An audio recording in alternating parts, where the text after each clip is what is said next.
ایک یہ پوچھا گیا کہ بال اور ناخن کاٹنے کی مدت کتنی ہے اور ان کی مقدار کیا ہے، اور کیا بال یا ناخن کی کوئی ایسی مقدار ہے کہ اگر اس تک بال یا ناخن پہنچ جائیں اور نہ کاٹے جائیں تو کھانا پینا حرام ہو جائے۔ دیکھیں، بال یا ناخن ایک ہفتے میں کٹوانا سنت کریمہ ہے۔ اگر 15 دن تک چلے گئے تو مکروہ تنزیہی ہے۔ مکروہ تنزیہی اس فعل کو کہتے ہیں جس کو شریعت نے ناپسند تو کیا ہو لیکن وہ ناپسندیدگی اتنی نہ ہو کہ اس کا کرنے والا گناہگار ہو جائے۔ یعنی 15 دن تک دیر کرنا ناپسندیدہ ہے لیکن گناہ نہیں۔ لیکن اگر کوئی 40 دن تک بال یا ناخن نہ کاٹے تو اب وہ گناہگار ہوگا، کیونکہ 40واں دن سمجھ لاسٹ لیمٹ ہے، اس کے بعد دیر کرنا مکروہ تحریمی ہوگا۔ اس لیے جو منہ زیر ناف وغیرہ ہیں یا ناخن وغیرہ ہیں، بہتر تو یہ ہے کہ ایک ہفتے کے اندر کاٹے جائیں، جو سنت کریمہ ہے، اور یہی انبیاء علیہ السلام کا طریقہ بھی رہا ہے۔ زیادہ ہو جائے تو 15 دن، اس سے اوپر کوشش کریں کہ نہ جانے دیں، لیکن پھر بھی کوئی مجبوری ہے، کوئی توجہ نہیں رہی، کام میں مشغول انسان زیادہ ہے، تو 40 سے اوپر تو ہرگز نہیں ہونا چاہیے، ورنہ پھر گناہ ہوگا۔ تو یہ اس کی مدت ہے۔ مقدار جو ہے، ناخن جو ہیں، مرد ہوں یا عورت، ہماری خواتین بہنیں سمجھتی ہیں شاید لمبے ناخن رکھنا ہمارے لیے شرعاً جائز ہے، کیونکہ وہ سمجھتی ہیں زینت کا سبب ہے، ہاتھ ذرا خوبصورت نظر آتے ہیں، نیل پالش وغیرہ لگاتی ہیں تو دور سے ہی بڑی خوبصورتی نظر آتی ہے۔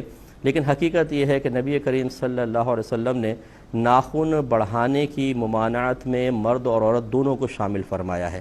تو اس لیے فرمایا کہ جو لمبے ناخن رکھے گا اس میں شیطان اپنا ٹھکانہ بنا لیتا ہے۔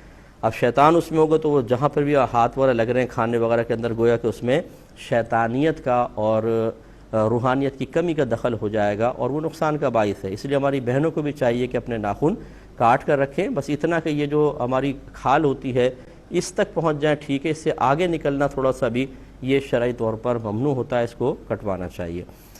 ایک کال لیتے ہیں، پھر انشاءاللہ اس جواب کو کمپلیٹ کریں گے۔ مقدار ابھی بال کی باقی وہ میں عرض کرتا ہوں۔ السلام علیکم۔ بالکل عرض کرتے ہیں، تو آپ کی خدمت میں گزارش کر رہے تھے کہ بال یا ناخن ایک ہفتے میں کٹوانا سنت کریمہ، 15 دن تک دیر کرنا مکروہ تنزیہی، اور 40 دن کو کراس کر جائیں تو مکروہ تحریمی ہے، گویا کہ اس سے پہلے کروانا ضروری ہوتا ہے۔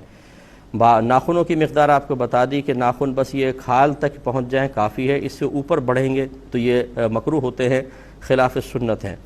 اور جو منہ زیر ناف کی مقدار، عموماً لوگ اس پہ بڑے پریشان ہوتے ہیں، اور چونکہ اس قسم کے مسائل ہمارے ہاں شرم کے مسائل سمجھے جاتے ہیں۔ ویسے ہم لوگ جو کچھ کام کر لیں، برائی کا کام کر رہے ہوں، گھر والوں کے ساتھ مل کے کر رہے ہوں، لیکن ہمیں شرم و حیا نہیں آتی، لیکن مسئلہ معلوم کرتے ہیں تو شرم آنے لگ جاتی ہے۔ تو یہ اچھی طرح یاد رکھیں کہ ناف کے نیچے سے صفائی شروع کریں گے، اور رانے اس میں شامل نہیں اور پیچھے کا حصہ اس میں شامل نہیں، باقی جتنا ناف کے نیچے کا حصہ ہے تمام حصے کی صفائی کرنا سنت کریمہ ہوتا ہے۔ ایک یہ بھی جیسے اب یہ بچوں کے اندر مشہور ہوتا ہے، بچوں سے مراد یہ اسکول کالج کے لڑکے وغیرہ کے اندر، کہ اگر جو بال صاف کرنا ضروری ہوتا ہے، اگر وہ چنے کی مقدار کے برابر ہو جائیں اور نہ کیے جائیں تو کھانا پینا حرام ہو جاتا ہے۔ یہ بالکل غلط مسئلہ ہے، اس طرح کچھ بھی نہیں ہوتا۔ فرض کر لیں خدا نہ خواستہ کوئی 40 روز تک بھی نہ کاٹے، اور چنے کی مقدار تو بہت دور کی بات، اس سے بڑے بھی ہو جائیں، اس کے باوجود کھانے پینے پہ کوئی فرق نہیں پڑے گا۔ کھانا پینا طیب اور حلال ہے، اس کا ان بالوں کے صفائی سے کوئی تعلق نہیں، یعنی حلت اور حرمت کا کوئی تعلق نہیں ہے۔